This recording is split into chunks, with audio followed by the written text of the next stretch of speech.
أعوذ بالله من الشيطان الرجيم. بسم الله الرحمن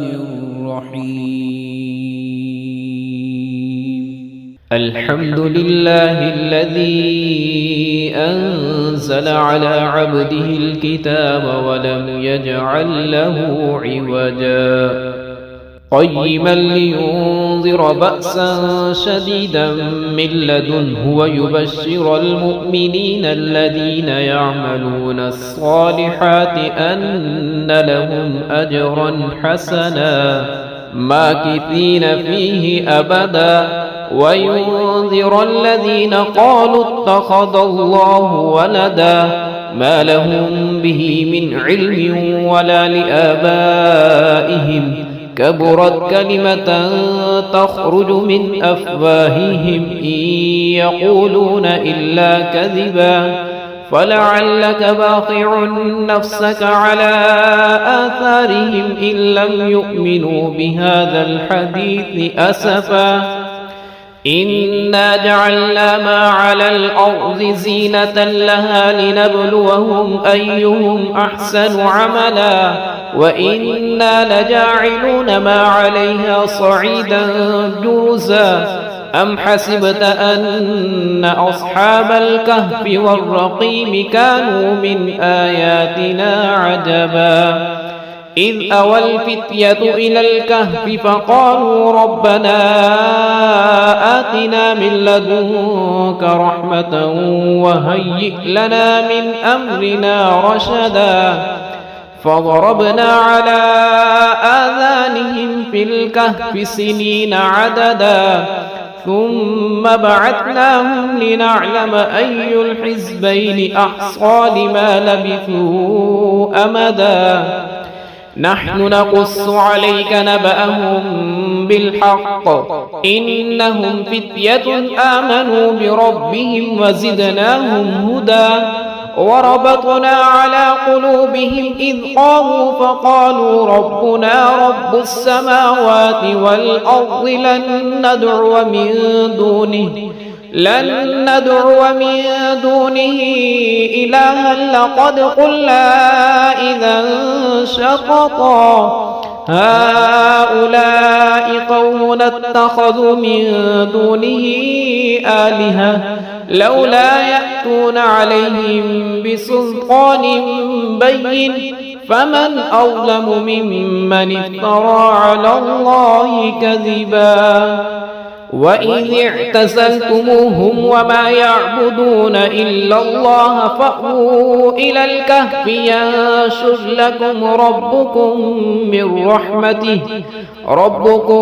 من رحمته ويهيئ لكم من أمركم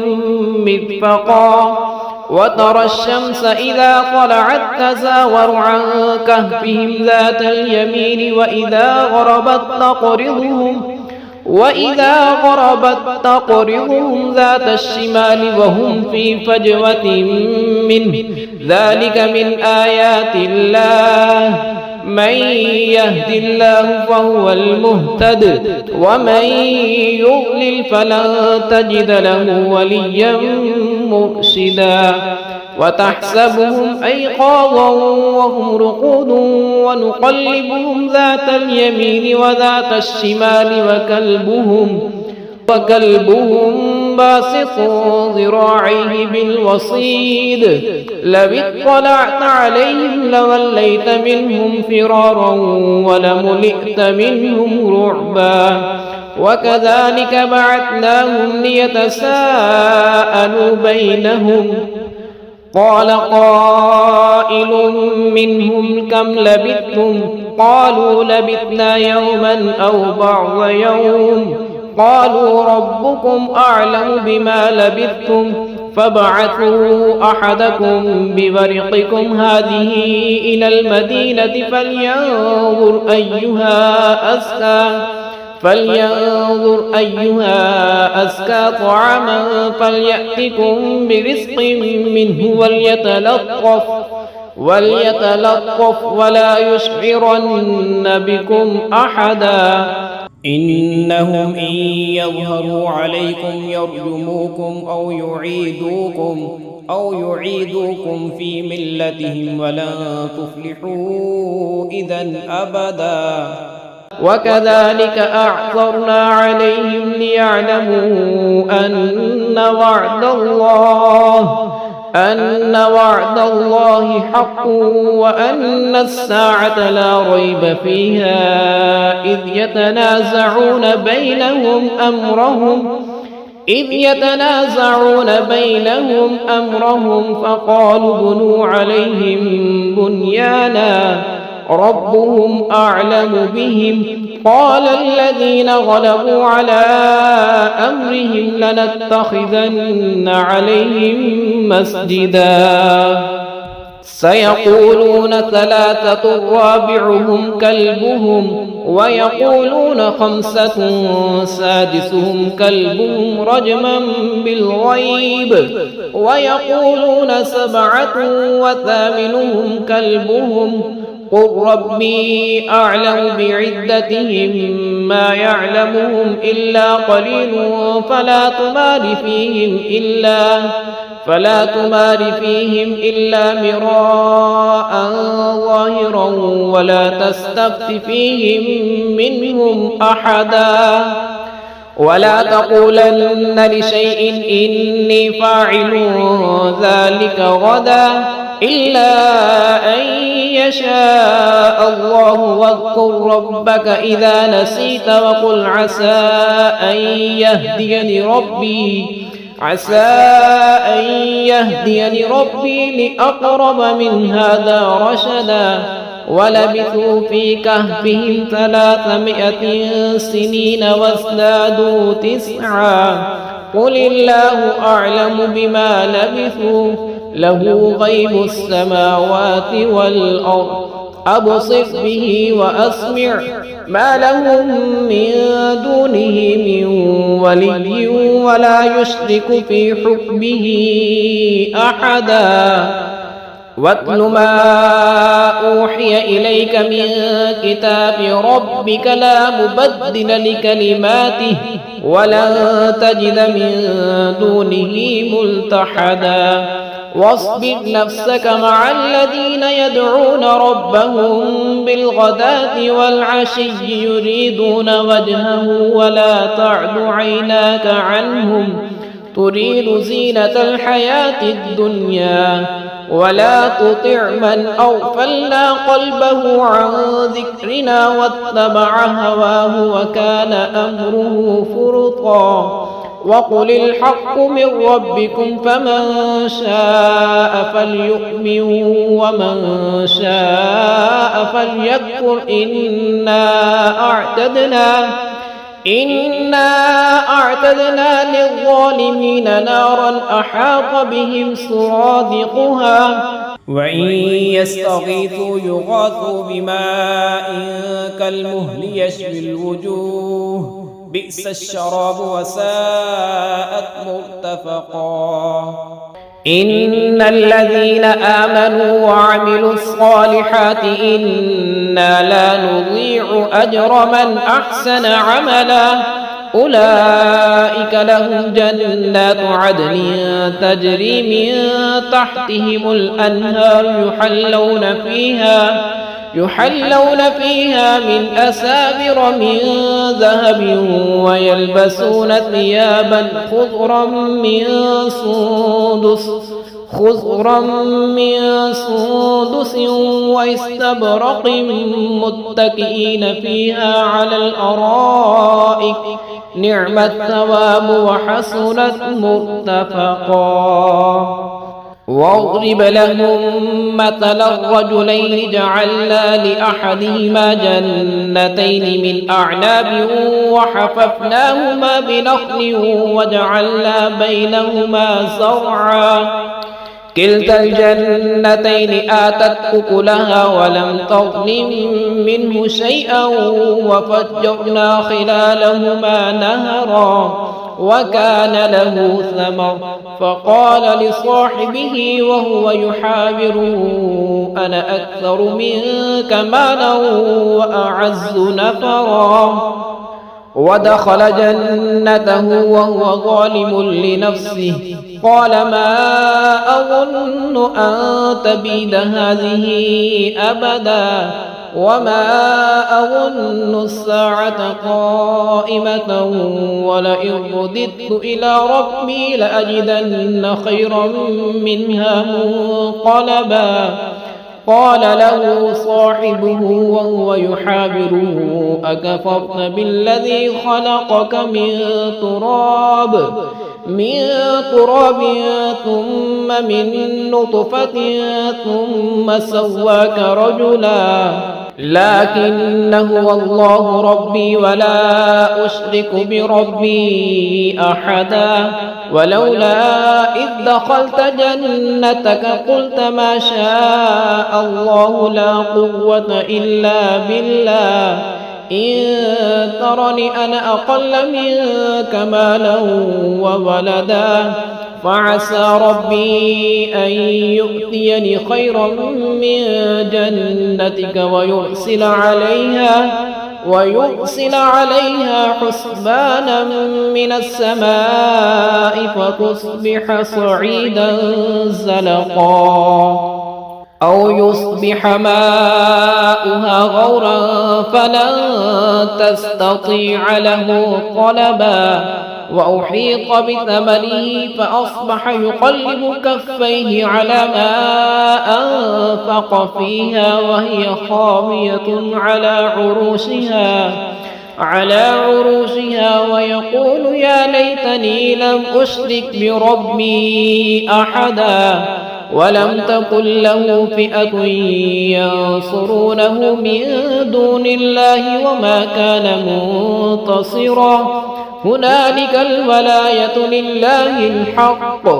هو خير ثوابا وخير عقبا واضرب لهم مثل الحياة الدنيا كماء إن أنزلناه من السماء فاختلط به نبات الأرض فأصبح حشيما تذروه الرياح وكان الله على كل شيء مقتدرا المال والبنون زينة الحياة الدنيا والباقيات الصالحات خير عند ربك ثوابا وخير أملا ويوم نسير الجبال وترى الأرض بارزة وحشرناهم فلم نغادر منهم أحدا وعرضوا على ربك صفا لقد جئتمونا كما خلقناكم أول مرة بل زعمتم أن لن نجعل لكم موعدا ووضع الكتاب فترى المجرمين مشفقين مما فيه ويقولون يا ويلتنا ما لهذا الكتاب لا يغادر صغيرة ولا كبيرة إلا أحصاها ووجدوا ما عملوا حاضرا ولا يظلم ربك أحدا وإذ قلنا للملائكة اسجدوا لآدم فسجدوا إلا إبليس كان من الجن ففسق عن أمر ربه أفتتخذونه وذريته أولياء من دوني وهم لكم عدو بئس للظالمين بدلا ما أشهدتهم خلق السماوات والأرض ولا خلق أنفسهم وما كنت متخذ المضلين عضدا ويوم يقول نادوا شركائي الذين زعمتم فدعوهم فلم يستجيبوا لهم وجعلنا بينهم موبقا ورأى المجرمون النار فظنوا أنهم مواقعوها ولم يجدوا عنها مصرفا ولقد صرفنا في هذا القرآن للناس من كل مثل وكان الإنسان أكثر شيء جدلا وما منع الناس أن يؤمنوا إذ جاءهم الهدى ويستغفروا ربهم إلا أن تأتيهم سنة الأولين أو يأتيهم العذاب قبلا وما نرسل المرسلين إلا مبشرين ومنذرين ويجادل الذين كفروا بالباطل ليدحضوا به الحق واتخذوا آياتي وما أنذروا هزوا.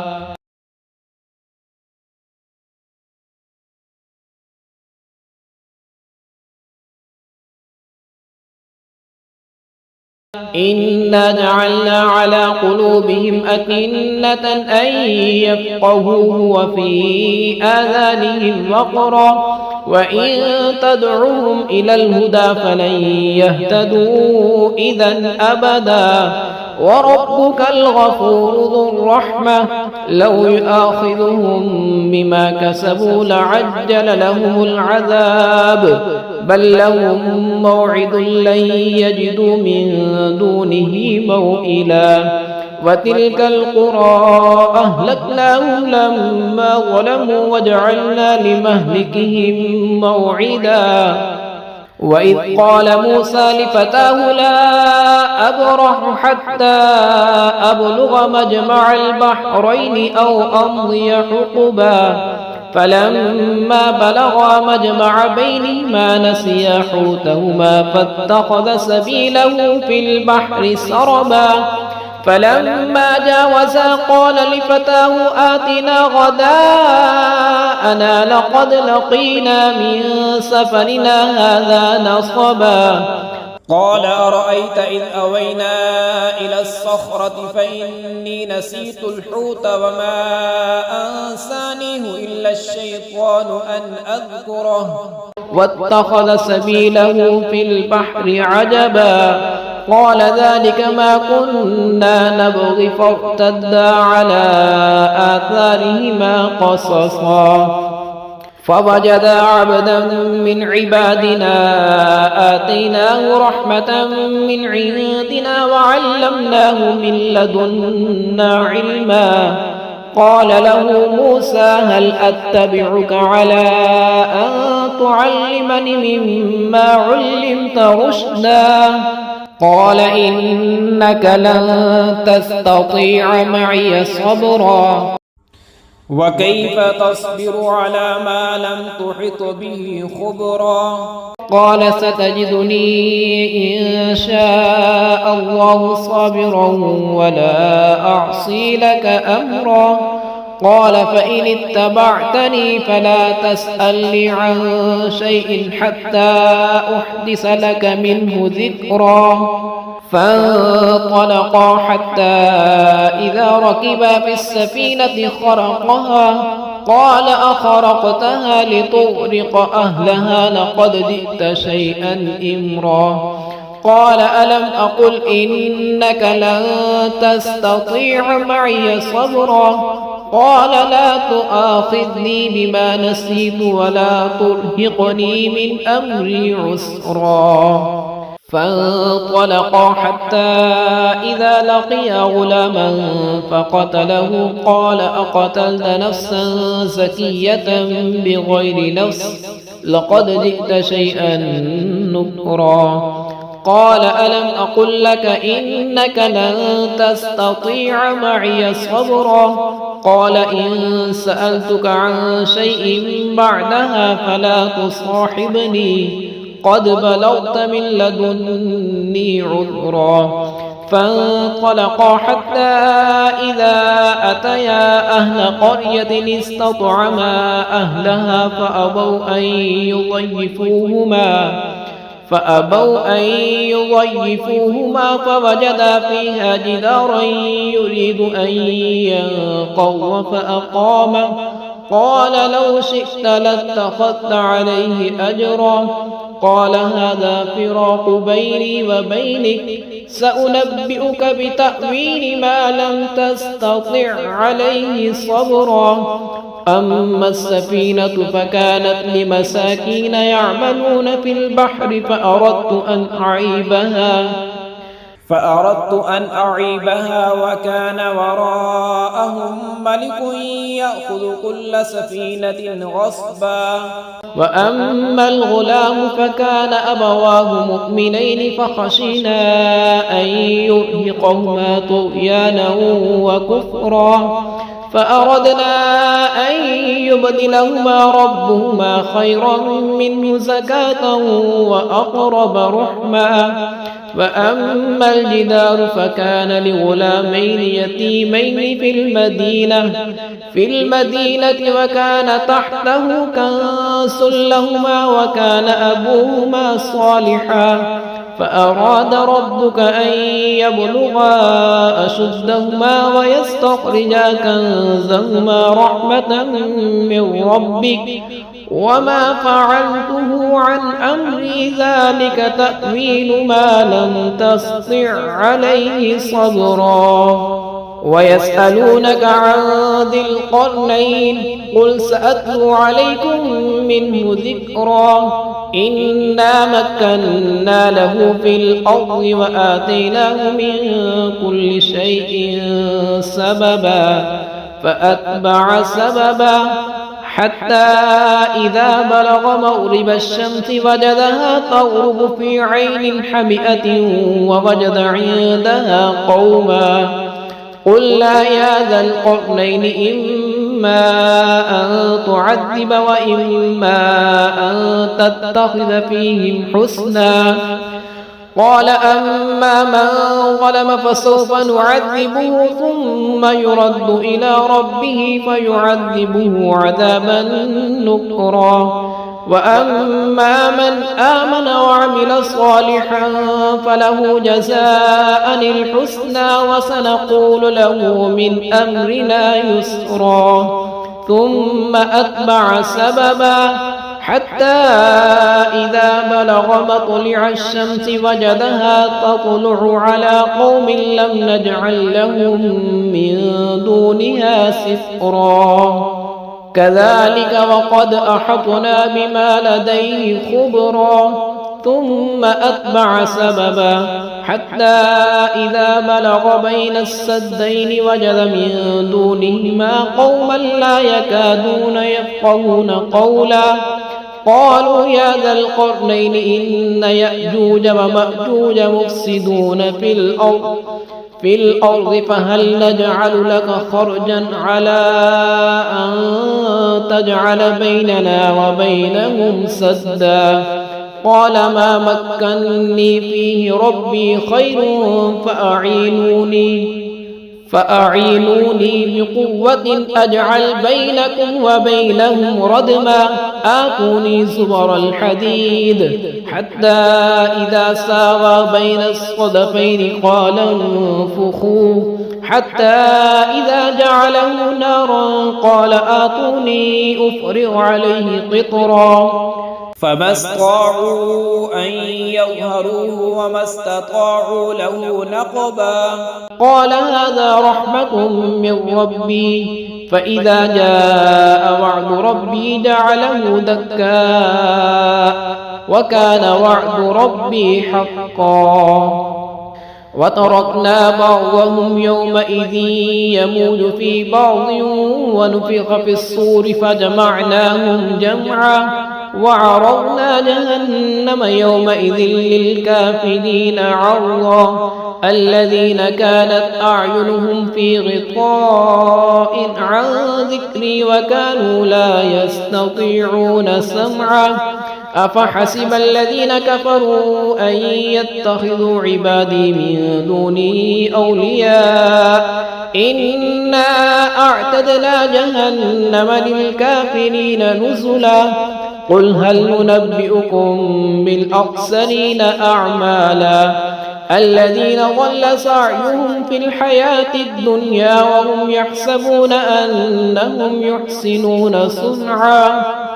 أولئك الذين كفروا بآيات ربهم ولقائه فحبطت أعمالهم فلا نقيم لهم يوم القيامة وزنا ذلك جزاؤهم جهنم بما كفروا واتخذوا آياتي ورسلي هزوا إن الذين آمنوا وعملوا الصالحات كانت لهم جنات الفردوس نزلا خالدين فيها لا يبغون عنها حولا قل لو كان البحر مدادا لكلمات ربي لنفذ البحر قبل أن تنفذ كلمات ربي ولو جئنا بمثله مددا قل إنما أنا بشر مثلكم يوحى إلي أنما إلهكم إله واحد فمن كان يرجو لقاء ربه فليعمل عملا صالحا ولا يشرك بعبادة ربه أحدا.